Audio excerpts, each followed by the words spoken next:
consumer retail investment banking practice at Solomon Partners, a leading independent advisory firm who does financial advisory. Welcome. I'm really pleased to be moderating this panel on innovation strategies.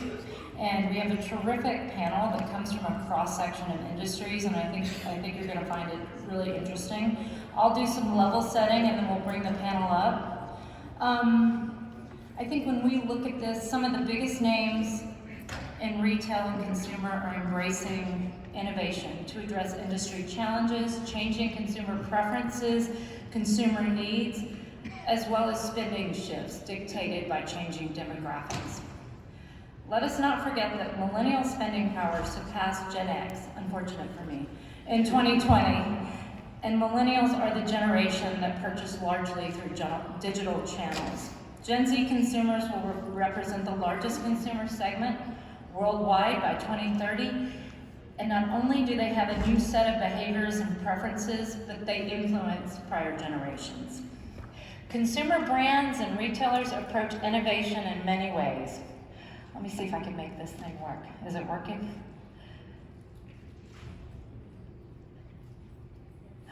I think I went back. Got it. Okay. You see global blue chip retailers and brands. They've established in-house innovation labs or accelerators to drive disruption from within. Developing new ideas, partnerships, collaborations, new designs, improved supply chains, and go-to-market strategies. In the case of PepsiCo Labs, which you'll meet, Anna sitting down here, they're working with startups to test and scale solutions that drive growth and efficiency. Very innovative. We also see these companies on the right-hand side of the page focused on inorganic strategies, acquisitions, and venture investing to drive businesses. And a lot of these companies are affecting innovation through all these strategies. As we look at this, we'll talk about it in two different ways. Much of the innovation we see is consumer-centric. And I think this show has been all about consumer centricity, driving reinvigoration of both established brands as well as providing the foundation for new brands. And we think about customer-centric innovation. What do we mean? It's targeting that customer that's changed behavior or emerged as that high-spend demographic that we really care about, and that's driving their spend and influence. We've talked a lot about product personalization. The other big theme that we see in terms of innovation is, yes, I should have changed it, clean ingredients and green chemistry. We are in a new era of brand stewardship, and what we see is that consumers corroborate the emphasis, the corporate emphasis on clean ingredients and overall green chemistry. And it's everything from clean ingredients, how they're sourced, sustainable sourcing, the processes, the packaging, and the manufacturing. ESG is also a major focus of innovation. A fundamental element of corporate responsibility that's also being embraced by the consumer and driven by the consumer, frankly, and it's coming from big global corporate brands as well as emerging brands. And of course, omni-channel and digital. They're top of mind for most companies. We've heard it through most of the sessions that we've been to this week. We see an evolution of go-to-market strategies, what we call omni-channel 3.0, multiple touch points, seamless shopping experiences, mobile ordering, loyalty, as brands seek to engage more effectively with their consumers through ever-expanding touch points. If there's one thing I've heard through this conference, it's the multiple touch points. And it's in-store, it's online, it's mobile, it's live shopping, and it's multiple digital touch points. Brands are trying to differentiate through newer social and digital channels, also a theme of this conference, in a sea of higher cost digital customer acquisition. And this is something most brands are facing, and how do you innovate through that? Data science, analytics, and technology are important elements of disruption. As brands and retailers use data to track the customer journey, we'll talk about that today, predict behavior, drive product and marketing decisions. And the last piece in the middle of this page, and I think it's really illustrated by Shop Talk, We've seen the democratization of technology, illustrated by many of you here in the audience, enabling brands of all sizes to reinvest, scale, and most importantly, compete effectively. The metaverse, gotta talk about the metaverse. Big topic here. Some see the metaverse as the next evolution of the internet, but it certainly represents a growing component of customer touchpoints. We cite 54 billion spent annually on virtual goods. Some call it a trillion-dollar opportunity. We've talked about innovation, customer-centric, end-to-end from a consumer perspective, but many global companies, and you'll hear about this from our panel, look at innovation more broadly, end-to-end meaning from procurement to the consumer. But let's hear it from the experts. I'm pleased to introduce an extraordinary panel. Actually, go back to their pictures. Can I go back to their pictures? No? There we are. So Anna Farberoff, she's the general manager at PepsiCo, Global Venture and Innovation. In this role, she leads PepsiCo's engagement with cutting edge technology solutions globally, and identifies, tests, and scales advanced solutions that drive growth and efficiency. Andrea Vernado. Andrea is the General Manager and Vice President of Consumer Business at Kohler. She leads a full-service business dedicated to providing premier products through store and e-commerce experiences, design and installation, merchandising, marketing, and customer care. Did I get it all? Roxanne Iyer, she's the Vice President of Consumer Engagement at Clinique. She joined the company in 2021, previously led digital marketing and innovation at companies like Ralph Lauren and L'Oreal, and she's played an instrumental role in the creation of Clinique's first NFT. And lastly, Nick Kaplan. He's the Chief Growth and Innovation Officer at Sadia Group, a multi-category product manufacturing, wholesaling, and retailing company. He oversees corporate strategy, insights, innovation, customer acquisition, retention, research and development, and brand building. And their portfolio includes New York & Company, Lord & Taylor, Le Tote, and Fashion to Figure. Welcome, everyone. Thank you.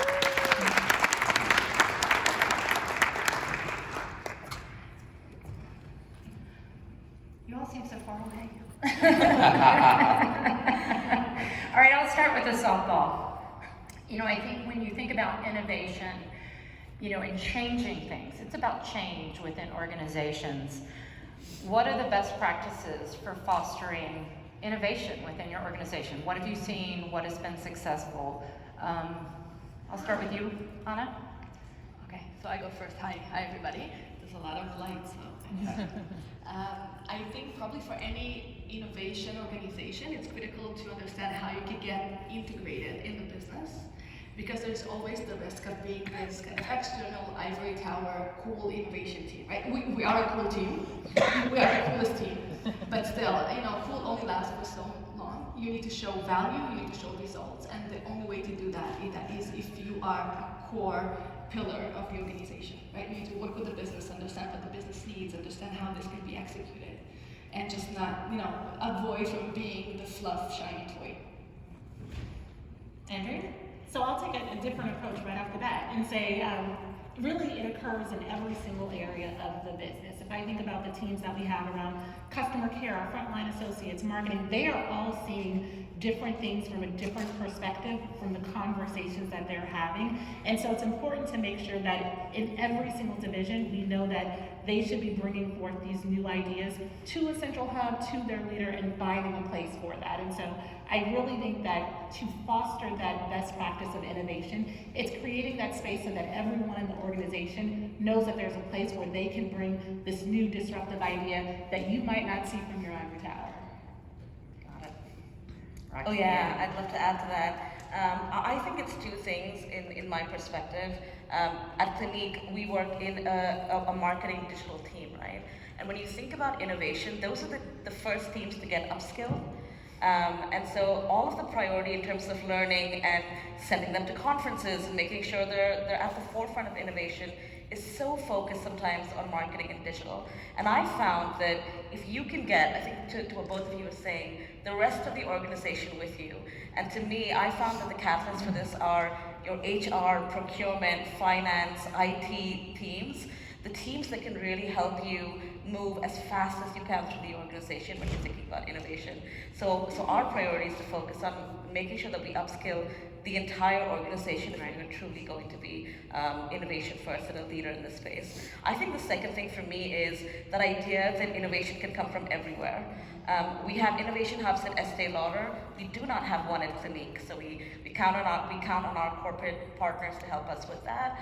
But that's not enough, right? So this idea that a coordinator on a supply chain team, a vendor that we work with, someone at the agency, or consumers telling us what's next, or data impacting what we do, we have all ears open to listening to what we need to do with innovation, which has kind of led us to be one of the first to try and test many new things in the space. So it's not an ivory tower. It's not an ivory tower for us.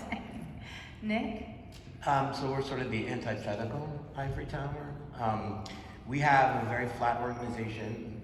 Most of you probably don't know the Sadia Group, but some of our assets you probably do know.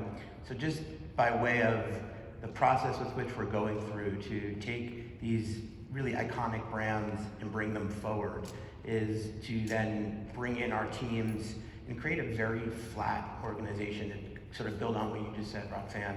We really think about things like through the inverted triangle of management, right? As you get higher, you get lower, and you really need to educate, support, and facilitate. And as a result, like, to go back to the ideas will come from anywhere, we really encourage people to just email. That's our biggest source of innovation. Just find pictures as you're walking down the street, ideas, things you're experiencing, and just send them to broad distribution lists. So really to take your best asset, which is your people, empower them, and really challenge them to be different, to see where some of these brands were, and to think through where they got and how they get to the next place, which, to go back to what you said, Kathy, about like the democratization of technology, and I think it's things we'll all lean into during this conversation, is anyone can do anything. There should be no barriers in this market, and we tell our people that. So it could be the person started 3 weeks ago that has this incredible idea, or it could be the principal of the company. So from end to end, we just foster a community, which is what our business is based on. And we have teams really working across the entire organization. We don't try to separate too much to foster an innovative and collaborative environment. That's terrific. Let's turn to something that I think is really interesting. PepsiCo Labs is a model, I think, for in-house innovation and what you've developed. Can you talk about how it works, how it interacts with the rest of the organization? How do you source startups? What corporate resources are required? Yeah, so thank you, Kathy. I think PepsiCo and PepsiCo Labs has a very pragmatic approach to innovation, meaning we're out there to solve some of the industry's biggest challenges, leveraging startup technology. But it all starts with what is the use case. We spend a lot of time with our business partners and our experts in the company to understand what exactly we're trying to solve. And I'm not going to bore you, there's a lot of templates, processes, structure behind it, right? We've kind of perfected that to science. But questions like, how does success look like? How does scale look like? How do you measure success? Enterprise architecture. So we go into details to understand exactly how the problem looks like, how the potential solution can look like. And then coming out of that, everything else is easier, right? So sourcing solutions is easier if you know which questions to ask. And getting business support, resources, buy-in is easier because they see the value. You're touching their core needs and their core deliverables. So everything else, execution is hard. Execution is always hard, but at least when you solve that initial question, then you're off to a good start. So starting with the question. And from an organizational perspective, how do you interact throughout PepsiCo? How does that work? How do your innovations get adapted? Is it hard? Is it challenging? Innovation is always challenging. It's a very big company. We work in teams. This year we will have 8 different programs. Each program focuses on a specific area within PepsiCo, from agriculture, supply chain, marketing, HR, etc. And then within that we go very deep, but again with the business experts. So the theme is we are integrated in the business because we need to know exactly what are their challenges. moving away, right, to our previous discussion from the ivory tower to the realities. And we go very deep on understanding their needs, and then scouting, creating pilots. One of the biggest challenges is corporate bureaucracy, so we've created a model to remove the roadblocks that can slow you down, so we can just test those pilots very quickly. And then the scale, right? And scale is also very complex, and we've created a whole playbook to how you scale in a large company. But everything is done in partnership with the business. We're not trying to come as, to create more work for them or to be on top of their needs. They know what they need. I need them to tell me what they need, and I can assist them, I can support them, but they are they are at the core. Got it. Business solution first. We'll switch gears a little bit. We've talked about in-house innovation. A lot of Nick and Anna talked about. I think Andrea has been looked at it from multiple perspectives, both from acquisition and in-house. Andrea, how do you consider buy versus build as it relates to innovation, and what's your experience? Well, there are naturally a lot of considerations, but if I were to boil it down, I would think about the criticality of the capability you're trying to build. Because if you're thinking about acquiring a company or building something in-house, you're thinking about service, technology, product, any piece of this, and how critical is that to transforming your business? In many ways, we're thinking about incremental products or businesses where you can take your time. It's not going to transform your business, it's simply an enabler. But then there are other things where you can look at it and say, this is the future, and if we don't get ahead of it right now, we are possibly at a detriment for our entire business. And so there are key things to look at. One, how quickly do you have to build that business? Do you have the time and the resources? Do you have a team? Do they know how to build this business? And if they don't, you might want to consider acquiring them. If you need to get this done within the next 6 months or a year, can you free up that capability? Do you have the capital? Because businesses cost money. So do you have the capital to actually buy that? And then finally, when you think about integrating, if you're going to acquire a business, it does take a lot. Whether you're building it internally or acquiring, you are changing the way your company is operating. And so can you afford to go out and bring in another company that might possibly actually disrupt your existing operations, because we tend to underestimate how much it takes to integrate into a different culture. And so I would say, look at your resources, look at your timeline, look at your criticality, and then you can evaluate, should you build this internally or should you go out and acquire a company? Do you think internally folks are realistic about what they can build? I'm an M&A banker. I want her to say that.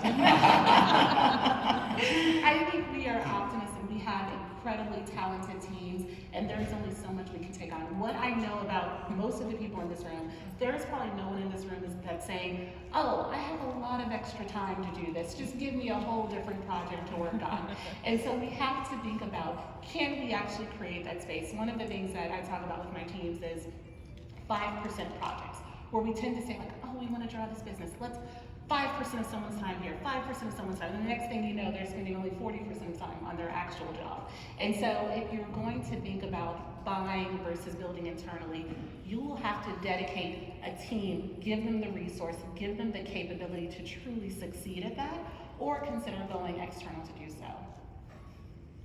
Thank you. Why don't we switch over to something that we talked about earlier, which is tech enablement and digital consumer engagement. And again, it's not only enabling how brands grow and compete, but it's tapping into established brands. So Nick, Sadia has been a beneficiary of that. You've taken brands that have really meant something to the consumer, and I think you are the beneficiary of this so-called democratization of technology. How are you leveraging this, and where are you seeing opportunity? So I think Lord & Taylor is a really good example of sort of the decision to just build on a foundation of speed and accessibility. And we opted to, rather than sort of take it all the way down to the ground when we acquired it. And what I think a lot of people would do is completely rebuild it in the sense that it had been through a very tough period of 2 years, ending in its liquidation. And what we said was, there's a couple million people that believed in this brand. It was a $300 million e-commerce business. So let's just go out to Shopify, get a website up in 100 days. And that's integration into all of our backend. And we did it. And is it perfect today? As I look at our VP of product sitting here, no, it's not. And did we just spend the last 2 days really talking about the piece, I think, that gives that opportunity to everybody today, which is small to enterprise solutions that anybody can use to play in an increasingly complicated, customer-first changing landscape. So I'd say for someone like us, it allows us to be fast as much as it does to the little guy who's always fast. And for the little guy who's just starting out with an idea that could be the next Uber, it allows them to actually compete with us. So I think it keeps everybody sort of level, and it gives people access to things like data and different solutions that their customers, because of the innovation that companies like Pepsi and Kohler and Estee Lauder are fostering, it gives them the access to be able to do some of the things that they're trailblazing. Andrea, you want to add to that? I mean, you've got quite a customer journey, technology, lots of touch points. You've got a high ticket, hard to purchase item. What is technology helping you do? Well, the technology helps us really get to that customer journey point. And I think we all recall several years ago when we're talking about foot traffic is declining, malls are dying, and everything was happening. And we turned to technology, and the next thing you know, we were talking about technology everywhere. But it's not just technology for technology's sake. It's really, what are the digital capabilities that truly add meaning to that experience? And so you're absolutely right. At Kohler, what we know is that it's a complex journey. It's a high investment. You think about it multiple times. You will come to the website multiple times or to our stores multiple times before you decide to make that purchase. So when I think about our digital and technological solutions, what are the things that I can be doing to reduce that time? What is the information that our customers are looking for? And how do I bring that forward? How do I get them to engage? So we've talked many times now about the metaverse and AR and VR. What are those solutions that make it just a little bit easier? Because I know at the end of the day, my customer does not want to spend all day shopping for a tub. They might have fun designing their dream bathroom. They don't want to spend all day. What they want to do is they want to get in that tub and enjoy it. So how do I get them to that experience much faster? Bathtubs. Got it. Okay. Why don't we move on to the metaverse? You brought it up. Roxanne, nice job. First NFT at Clinique. How are you leveraging the digital landscape to engage customers? And you can go anywhere you want with this. Yeah, sure. Because we all want to hear more. Yeah, it's such an exciting topic, isn't it? So Clinique we launched our first NFT last year. We were the first branded Estee Lauder companies to do it. We were one of the first in the beauty category to do it. And there was so much thinking that went into it. Clinique has, hopefully most of you in the crowd are Clinique users, but Clinique has one of the most retained, loyal consumer databases in the world, in the category. And so as we get into innovation, one of the things that we kept top of mind was, how do we make sure our current consumer looks at innovation as something that is easily accessible and not this terrifying thing that nobody understands and no one knows how to get into. So our first goal was to say, when you look at our current consumer today, and she is anywhere from, someone who's buying their first skincare or makeup product in their teenage years, all the way to our ageless consumer. So how do we make sure that our current consumer is brought on this journey with us and doesn't feel like she's completely left out of the picture? We also wanted to use it to get to new consumers. And so the way that we looked at our NFT was a loyalty play. So we said, if you're in our current consumer database, you have a chance to win the first NFT that Clinique has to offer. So we gave new users a limited time to sign up for Clinique. You don't have to buy any product. We kept the barriers as low as possible. And the way that you won our NFT was simply to tell stories in social media about people that were bringing joy and optimism to your daily life, which is what our brand is. And so we spent a lot of time looking at our mission in the real world and making sure that it made sense in the metaverse. So if our mission is to be in the service of all skin and to bring joy and optimism to our consumers, how do we own that in the metaverse? And so that was our strategy going in. Another really important thing for us as we got consumers on this journey was to make sure it wasn't this one-off thing that just lasted in the metaverse that had no role in the real world. And so if you won our NFT, you also won 10 years of Clinique products. And so to the consumers that won, every year they call us up. We go through the process of understanding changes in their life, changes in their skin, and we will give them enough products to last them for that year. And so we wanted to make sure it was a massive play in the metaverse, a huge innovation for us, an easy way for consumers to get into it, but that there was also implications in the real world as well. And so, I mean, we saw tremendous results. We set really clear KPIs and expectations because we were one of the first in a really large organization to test this out. And for us, it was simply about getting consumers in the journey with us. And we were surprised with what we saw. We saw 60% lifts in search, 70% increase in time spent with the brand, massive lifts in our earned media, MIV metrics, really encouraging lifts in social media. But more importantly, our loyalty database went up by almost 15 to 20%. And so it was just a beautiful way of making sure that our consumers felt like they could come on this journey with us, and that innovation wasn't, the barrier to innovation was lowered as much as it could be. Where do you see it headed next? I think we're going to play really heavily in this space, as most brands are. I think you can't deny that this is where consumers are and they're headed. For a brand that is, and a category that is really into social media, when you look at the numbers, they're so compelling. Consumers are spending 3 to 4 times more time in the metaverse than they are on social media today. And so to us, that's really exciting. When we think of how we're going to get our next generation of consumers, we have to be where they are, and we have to figure out how to tell our brand stories in a way that resonates with them. And so we're on this path of really believing that we can be in service of all skin. And there's so much work to do in the metaverse, because I truly believe that we can make this next world much better than the world that we're living in. And so we're on this path to try to see if we can get there. Wonderful, thank you. Andrea, do you want to add anything about digital engagement? Absolutely. I'm really in admiration what your team did, and I'll just even praise your team even more, because I do think that was such a great way to tie together what's going on in digital and take it to the physical products that we have. And that is something that we're always looking to do. What are the digital services that we can add, that you can do in this moment that you're looking to do naturally? And so even, I think what you're speaking to is these in-between moments where you're scrolling on your phone, you're in between meetings and you're going through this.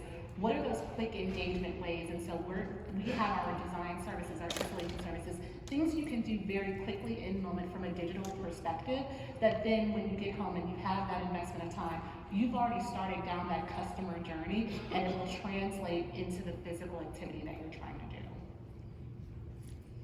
We all have that extra moment. Nick, do you want to add anything? I think what you talk about time, and I just think that the ability to sort of be present and meet them where they're at, which is something people talk about a lot. And I think that the metaverse, which we're beginning to look at, I mean, anything from talking to architects that are building stores in the metaverse to understanding our consumers spending time in the metaverse, and we're very long on it. I think it is going to be something where the world is better in the metaverse. And if you think about AR and VR and how that all sort of begins to play into not just the B2C piece, but the B2B piece. We spend so much time and money sending samples or shipping things or investing in meetings that we could have really quickly in the metaverse versus, I think, I make my kids IRL, right, in real life. But I think it is about, we'll talk more, I think, a little bit as we get into time and the value of time, which I would call today the most valuable commodity, more so than data, more so than oil, it's time. And I think that this ability to be and find solutions for her or him to be able to find us when they want us, not when we want them to find us, is critical. And I think that that's the most innovative thing we're all focused on, is thinking about disruptive ways to passively be present when the moment is right in their lives. And the metaverse probably brings us a lot further, faster, as scary and matrixy as it ultimately may be. But I think people who are getting comfortable with privacy policies and thinking through the positives of data and how we can be more predictive as a benefit versus a predatory action, I think it all sort of starts to come together in our responsibilities to use the data wisely and conveniently to give people one thing, which is time. Customer data, also a very important point. If you think about customer-centric innovation, and Roxanne, I'll turn this one back to you if that's okay. How do brands target new audiences? And maybe this is an extension of what we've already talked about. So how do you identify these new audiences? Is it data? Is it customer feedback? What are you looking at? And then we can go down the road. Yeah, the easiest answer to that is new spaces that they're in. So, when we look at our strategies to expand into TikTok for innovation, we look at the metaverse, we're looking at Twitch, we look at platforms that new consumers are, and when we think about our next generation of consumers and where they are and going to them, I'd say that's the easiest, right? It's easier. When I say easier, I mean that's where they are. It's really hard to figure out how to adjust your story for each of these unique platforms. So I'd say for us, as we're constantly looking at the landscape and trying to decide where we make our next bet, where we enter next, how do we tell our story in the most authentic way? I think that's a big part of how we look at things. I think the second thing for us is, we're a beauty brand that is over 50 years old, and it's incredible where we see some of the innovation coming from. For example, we have a 50-year-old lipstick called Black Honey. It was created in the 1970s, and it's been a staple of the Clinique family of products. A few months ago, it went viral on TikTok, and we cannot keep it on shelves anymore. And so there's an entire generation of consumers that are picking it up and saying, I'm shook, or this has completely changed my world. We have consumers who are picking it up and crying when they use it, because you look at the product, it is dark black, and when you put it on your lips, it adjusts to the color of your skin. And so it's incredible when you see this innovation with a product that is, decades old, that is now in the hands of a different generation that is experiencing it in a very different way. And so we look at it in multiple ways, right? Where are consumers today that we can continue to innovate and storytell in different ways, but on current platforms with current products? And then where are these new areas that the brand hasn't gone into just yet, that we need to adjust our approach? We need our creatives and our storytellers internally to rethink the way that they're telling their stories onto these new platforms. And both of them are really hard to do and require a lot of adjusting. When we think about stores, I think you were talking about stores in the metaverse, how do you get your creative team to start to design stores of the future without gravity or physics or walls? And so it just starts to there's a new level of skill set and upskilling that's needed. And so both areas can be really hard and interesting. The Black Honey example that I called out, we know how to market that product. We've done it for 50 years. It has been such an adjustment for us to figure out how to market this existing product in a new way to consumers that are absolutely in love with it and are discovering Clinique for the very first time because of Black Honey. So it's been an incredible journey for us. Andrea? Well, first I'm going to go buy Black Honey. You can find it. A lot of So places. find it. Exactly, you can get it. I can't find it. But I absolutely agree. I think for all of us on this panel, we work at these brands that have these incredible and rich histories. And what goes along with that is there's a certain way that business has been done. There's a certain way we've expected our customer to engage. But these last 2 years have given us the opportunity, if we weren't already looking at it, to upend our entire process. And especially, we can talk about supply chain, all that we want, but if we think about the customer and what they're doing right now, especially in the home industry, you work with trade professionals, you go through this process. But this next generation, they are much more involved. They want to be part of the discussion. They want to make their own decisions. Frankly, they've had more time at home and they want to do it yourself. And so Clayton Christensen, many of you probably know, has had this theory in his book, The Innovator Solution, is about what is the job to be done. And so if we think about our customers that have been with us, one of the concerns we always have is, are we alienating our existing customers? Because they're loyal, they're going to be there. And so it's not about alienating them to do something completely different. It's thinking about, okay, well, they've shopped this way, that's their experience, how do we maintain it? But for this new set of customers, what are they experiencing? It's hard to find a contractor right now, so they might be saying, well, let me go do it myself. So with that and understanding that journey, now how do I create more resources to enable you to do it yourself? Whether it's education, whether it's working in the metaverse, whether it's digital tools and technology so you can take that on yourself. And so thinking about what you're actually trying to accomplish. So at Kohler, I'm thinking about do-it-yourselfers. I'm thinking about first-time home buyers. We always talk about millennials, and you mentioned this earlier in your speech. They are at peak spending years, and they aren't just buying their first homes. Now they're on to second homes and selling their next one. Yeah. And so how do I think about that next customer that is going from, okay, I've been renting, I'm buying. I'll tell you one quick story in that a previous brand I was at, we would cringe, never fail.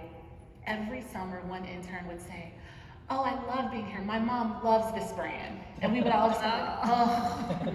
And so we're always thinking, let's not just be your mom's brand. How do we become your brand as well? Well, I think you raise an interesting topic. There are a lot of emerging brands here at Shop Talk. And, as we talk about innovation, we're talking with bigger companies, better capitalized. How much of what you do in innovation is driven by what some of these emerging brands are doing? And be honest. I mean, you look around and you say, wow, there's a lot of innovation coming. And we talked about it on some of the slides. Whoever wants to go. I'll jump in. It's not just direct competitors or peers in the industry. If we look at Uber, right, and Uber is not a competitor in my industry, but if you look at, okay, they've enabled a way where you do this completely on your phone, and so if I have customers coming to stores, they don't have to wait in line, so why am I waiting in line? Why do I have to pull out my credit card? And so it's not just around what other peers are doing, it's really what are the experiences and how are they making it easier? And so how can we model some of those things? Some of those things will be relevant for us because they are changing the industry overall and how people shop, and some of them won't. And so we're always thinking, what can we learn from every one of our partners, because we're all working together in this space. I mean, I would jump in and say, going back to something I said before about accessibility and technology, it's also total transparency. I mean, everything is out there. And so I think that everyone is inspired by everybody. And I think, you're able to sort of kind of constantly check yourself against everybody. And so I think social is a perfect example, as I think that we sort of think of ourselves as like part media company, part data company, part commerce company.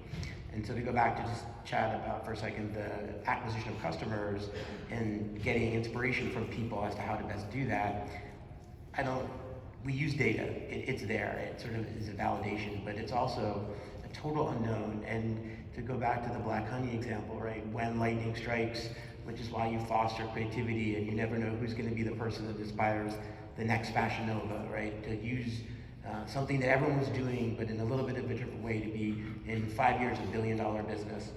I think that you're out there sort of saying, is that the next Fashion Nova? Is that the next Shein? Is that the next person that's sort of done something, but innovative and interesting? But I think what's important too is that it isn't just the idea, it's the execution. It's the ability to sort of think through and say, to go back to the M&A piece, can we do this? Should we do this? Are we going to be good at this? Is it part of our profile to do this? And what is the opportunity cost to do this? And so, yeah, I think in full transparency, yes, we're looking at every single small business for inspiration every day, knowing that they're looking at us and that we're all, the customer sees one PDP, they see one unit, the picture. They don't know that if it's 100,000 pieces behind it or 10. And that is the level playing field.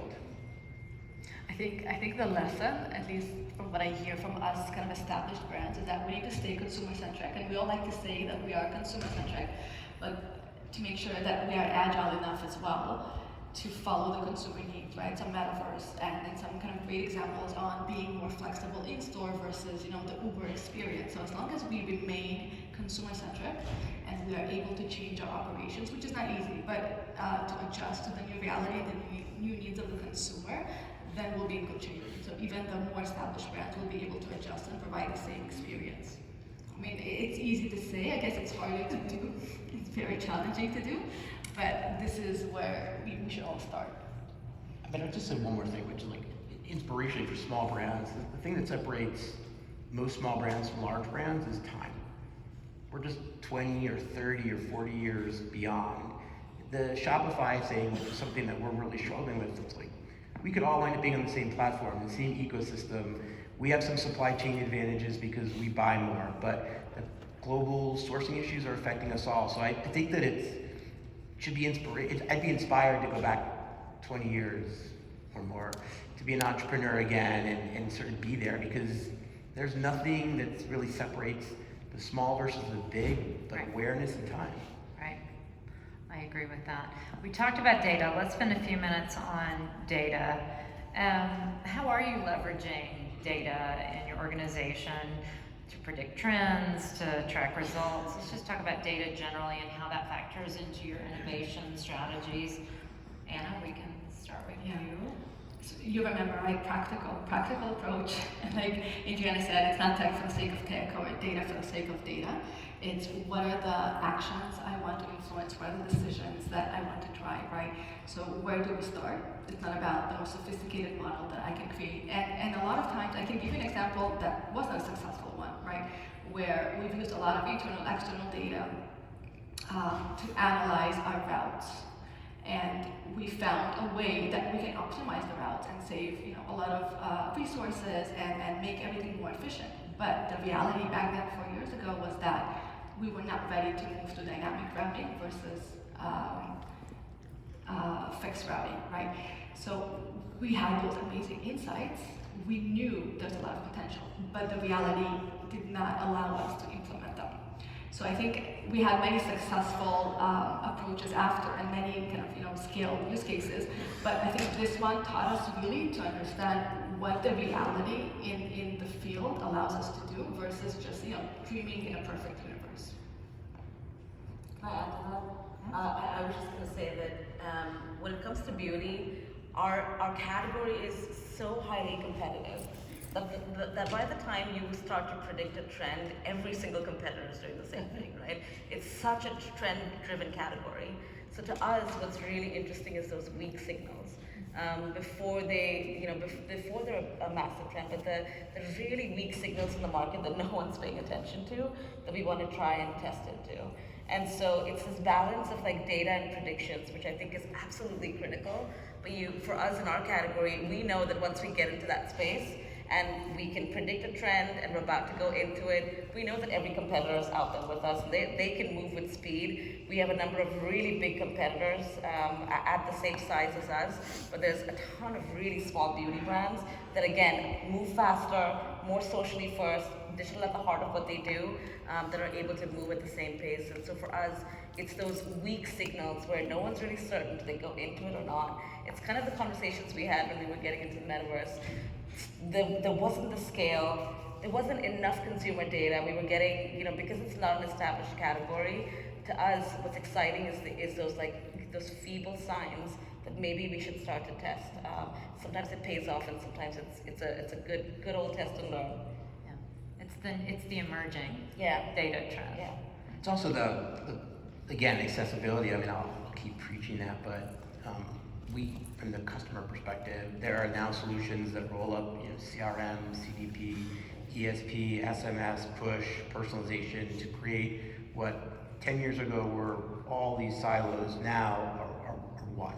And so you can, without needing data science, without having advanced degrees in marketing, you can look at RFM, you can look at intent to purchase. You can look at that coveted second purchase we all want, right? Which is, the first one's a great one, but the most important one is the second one, and that story, that journey, and how they're responding, and the accessibility of A/B tools, the ability to do things really quick, fail so fast, and evolve quickly. And it's, again, it doesn't require you to go to an Optimizely or have a solution like Salesforce or SAP, which are all amazing, but they're enterprise, they're prohibitively expensive. So I'd say that you have data at your fingertips. The other side I'd say is with a lot of merchants, and I long ago was a merchant, get the heart, get the trend, but the data, we know within an hour, it's like a movie. Is a movie gonna do $500 million or is it gonna do $2 million? And that first weekend is it. And you can plot your product exactly the same way. So if it has 1,000 views in the first hour and 6 people have bought it, tomorrow it needs to be at a deeper price. If it has 1,000 views and 100 people have bought it, it needs to be reordered. And you, long ago, it would batch overnight or once a week. Now it's not you pulling it, it's push data. And so this push accessibility without the algorithmic data science behind it that's available to everybody allows us to make data-driven decisions, which is tough for humans in the organization to get sometimes, but then allows you to do things that effectively can create basis points of improvement in conversion or cost savings that aggregate to meaningful improvement for the journey, time savings, cost efficiencies, and the bottom line is better. I'm going to switch gears for a minute. What role does ESG play in your organizations and in innovation? And how are you innovating? It's costly, it's important to the consumer, it's important for corporate responsibility. Maybe Andrea? Sure. It plays an incredibly important role. I think we all know that many of our customers, especially now, are more thoughtful around the brands because they have so many different options, and so they're looking at your leadership, your mission, how you're contributing to a better world. And of course, we want to be strong corporate citizens. But when you mentioned the cost, the efficiency, like any product, it costs a lot when you first invest in. What I like to make is over time it will come down. And so we think of it truly as an investment for how do we create a better world, and if we do this the right way, it continues to be successful, we get smarter, we get better, and we refine it. And so if you put that at the forefront of your strategic bets that you're going to make, like most of them, you look at that investment over time, and that's the easier way to make sure that when you're bringing in ESG, when you're talking to leadership, when you're looking at the cost, the process, or any other challenges, or any reason people might say don't do it, just know that it is an investment that you're making. Yeah, I can jump in next. I think PepsiCo as a company took a bold decision to put sustainability at the center of our growth, right? So that will be our core growth driver. And we are a leader in the food industry. We want to make sure that we create a more sustainable industry. And within that, the way innovation plays a critical role is that to transform the way we operate now, we need cutting-edge technologies. We need startups to come in and really change the way we source our ingredients, the way we make, move, and sell our product. So the way I see my role and my team's role, PepsiCo Labs, is that we deliver those building blocks, right? So the new building blocks that will help PepsiCo achieve those targets. And we have some incredible examples just from the recent months where piloting with a startup called Entrep that will help us convert, will help our farmers convert from flood irrigation to drip irrigation, which will save 50% of water on our potato fields. It's massive. It'll help reduce greenhouse gas emission, will help the farmers become more resilient to the climate change, which is massive, especially for small farmers in India and many places that are more volatile to change. So this is kind of part of the mission that we see in PepsiCo, having such a large footprint. We have a unique opportunity to really influence the entire food industry and the value chain end to end. So it's becoming a critical perspective for us. It's a critical lens. Yeah, big company, big water usage, all kinds of big challenges. Big opportunity. Yeah, and big opportunities. Nick, you're an earlier stage business, aggregating brands. It will come. Can you just address it from your perspective? So I 1000% support what Andrew said. It's our responsibility. we need to think ESG first. The challenge we've had is that as much of a topic of conversation and the commitment we've made is where we've kind of leaned into it, the consumer has voted against it. And so I think that we're seeing in our world, which is more accessible fashion, we're not fast, but we're not on Fifth Avenue in New York, we're not high end. People have said for the premium, to go back to the price increase, the cost to buy a more sustainably sourced and produced fabric, or the premiums that come with that, the consumer, it's been a long 3 days, the consumer votes to go to Shein or goes to go elsewhere. So it's something that we're sort of hoping that societally, as we talk through what it means to societally support this with perhaps the government stepping in, some mandates, because it's so important. If people really understood what it took to make a pair of jeans, they would be horrified. And I think it would really impact behavior, but at the same time, we find that besides the brand component, the loyalty, that price is a big part of the consumer's decision process, and that is not something that, unfortunately, today lines up with sustainability. So it's something that we're committed to, but struggling with to kind of comprehend how the equation works.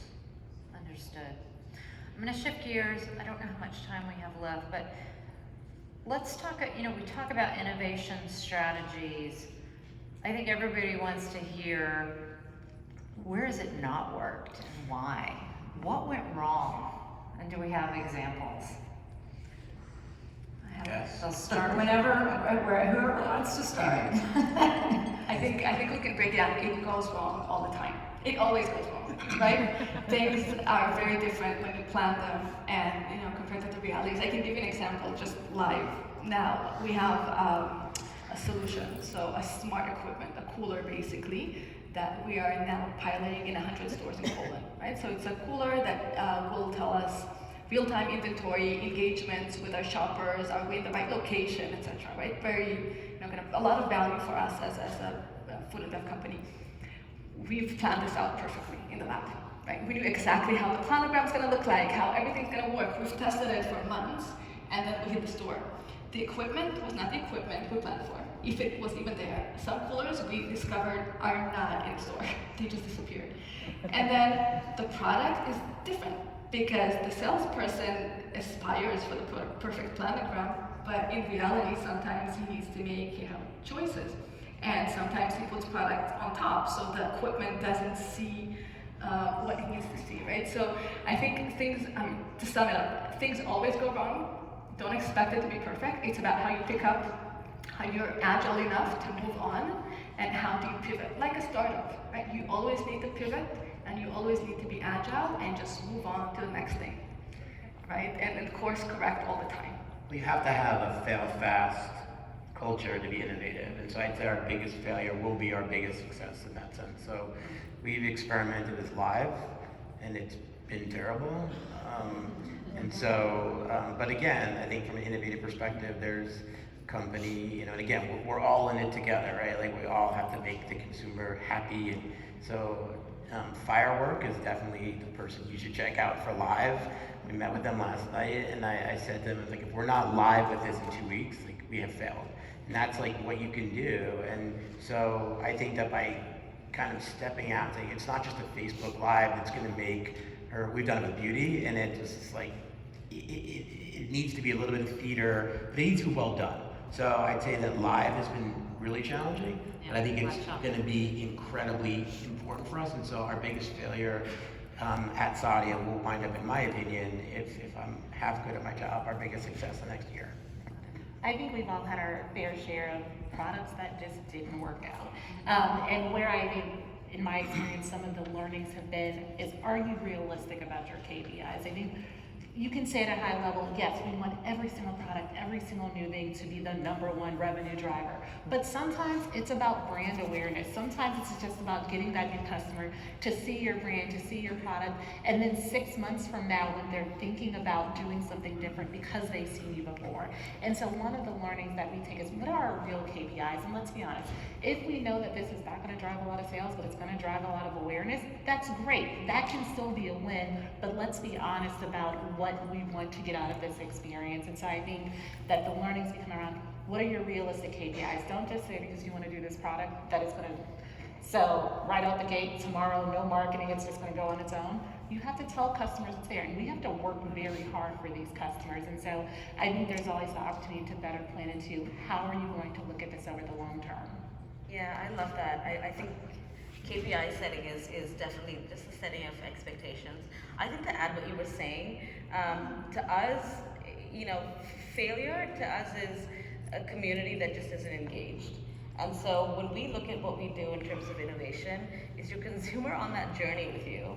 I always think if you have a community that's silent or that just has no idea what you're doing, and if you're doing it purely for press or purely to compete in the marketplace, and you haven't got your consumers along that journey, I think that's how we look at is it succeeding or not. Is our consumer actively engaged in sharing in a category like beauty that is so dynamic?